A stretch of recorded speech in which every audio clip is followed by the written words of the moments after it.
saying, yeehaw! Hey, you ever thought about being a full-time RVer? Well, sure. You ever thought about just getting rid of everything and going full-time on the road? Hey, my name's Pat. You know me. We are making RV memories. You know, you love camping, whether you're in a tent, whether you're in a pop-up, pull trailer, motorhome, or a fifth wheel. You love going camping. Maybe it's just for a weekend, maybe it's a couple weeks at the beach or in the mountains, or maybe even more. Have you ever thought about it? Have you ever thought and said, honey, let's just sell everything we've got, hook it up to the truck, and we'll just go full-time. Seeing the country, all the sights of all those roads to travel and making friends on the road. You might be a full-timer in the making. Let's take a look at what it's going to take to be a full-time RVer. We did it, so we know. You know, for a long time, just before I retired, we had really thought about retiring and going on the road, selling off everything, just traveling full-time in our RV. Watched a lot of campers on YouTube doing it, and it made it look like a blast. We love traveling, we love camping. We thought, hey, let's take the plunge. We'll just sell everything off, pack up the truck, put it in storage, give it away, and off down the road we'll go. So I put together about 4 real top things, pros and loves, and there's a lot more to follow too, so keep watching. A lot of things that we learned and loved about full-time RVing. Come on, I'll take it and show you my big 4. Number 1, let's look at number 1 on our loves and pros list of what we like. Being flexible and the freedom we've got. Without a sticks and bricks home, well, we can just hook to it and go anywhere we want. As long as that campsite will hold my 40-foot fifth wheel, the Hillbilly Hilton, we'll be home. Our home's got wheels on it, so we're flexible. I can sleep as late as I want. Well, maybe like that.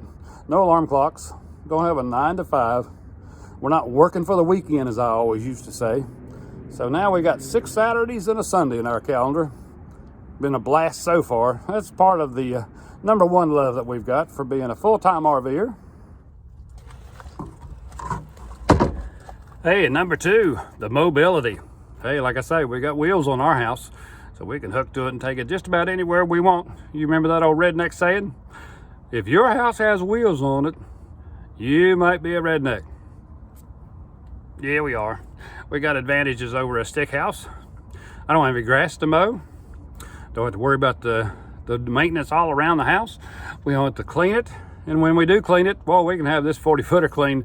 We can have her cleaned in 30 minutes, one end to the other. So that's one big advantage.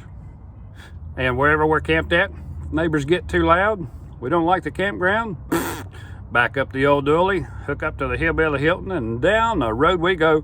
We'll just pick us another one.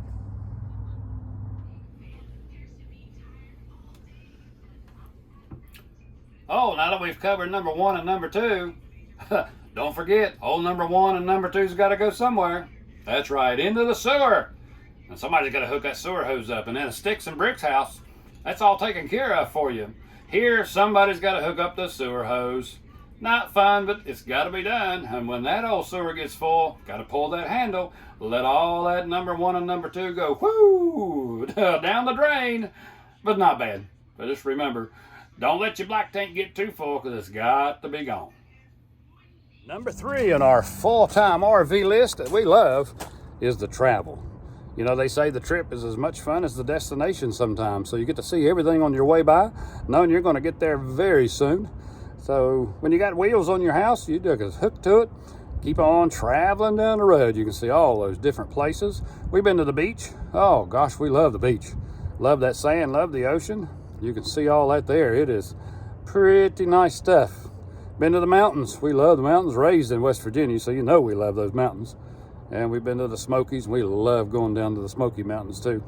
We love going down, well, you know, we've been to Lake Hartwell. Lake Hartwell. You got your Hartwell? I think I've been tripping over that one before.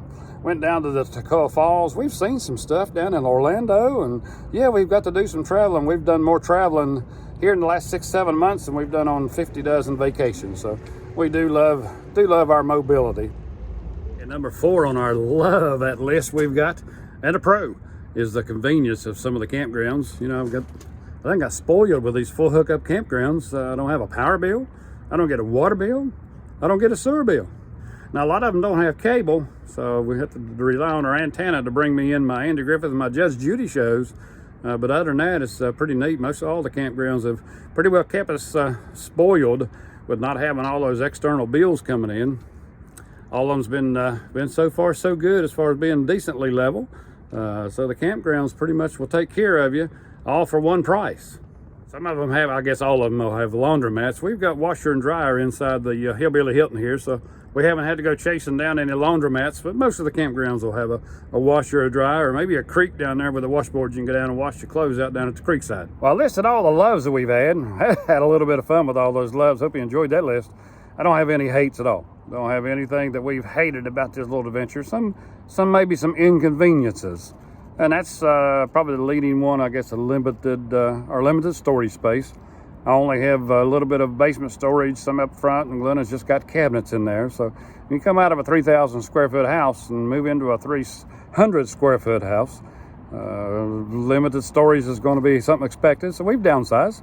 I've pretty much learned to live with everything I've got to carry with me, so it's not been bad.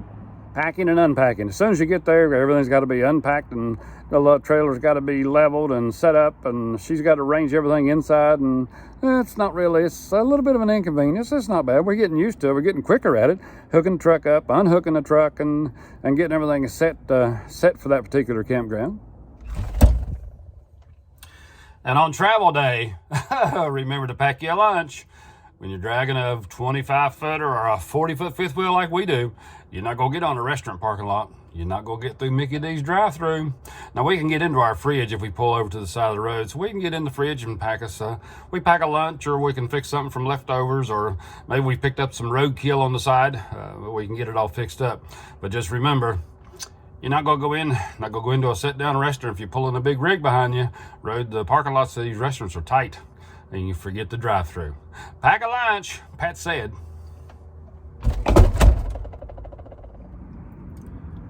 Well, we got a little bit of maintenance we do to it. Changing out the propane tanks.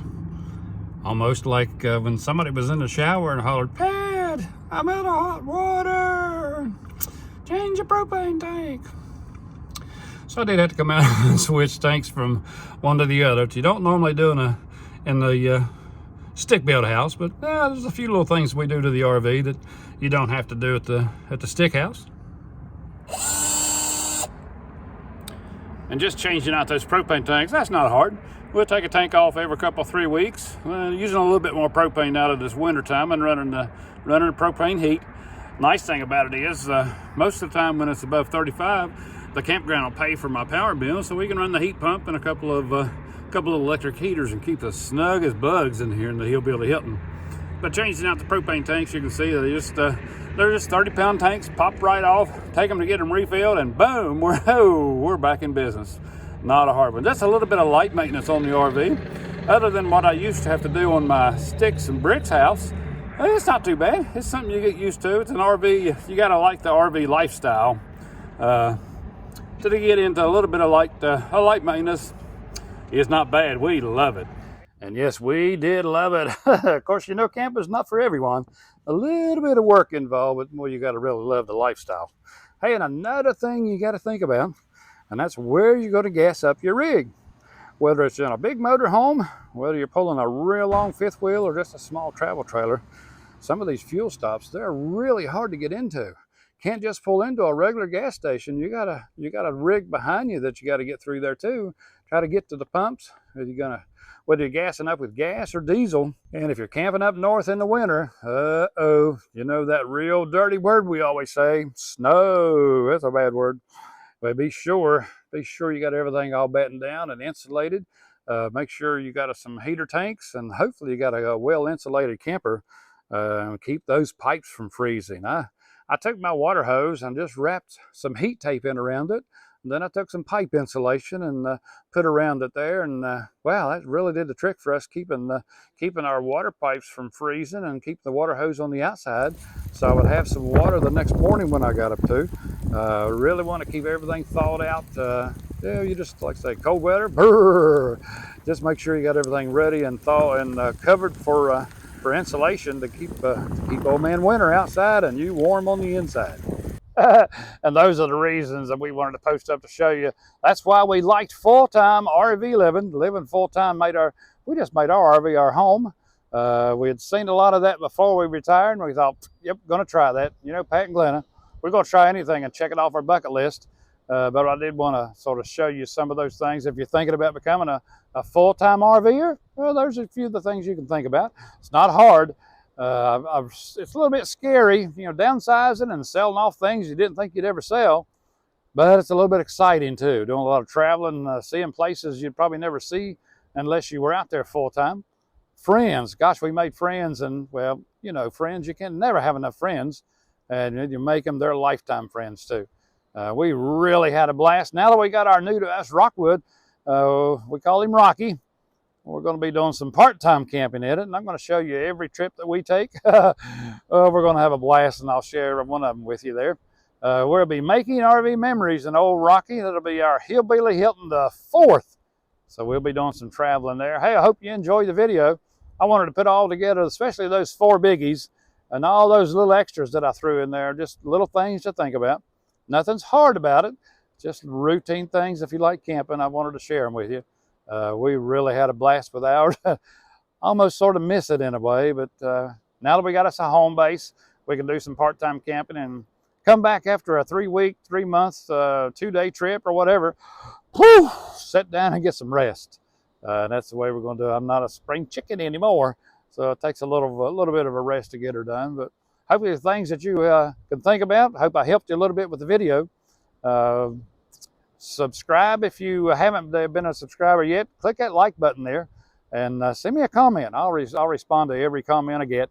Again, my name is Pat. We're with Making RV Memories, and may God bless every one of you. Go to church this Sunday, and I'll see you in my next video.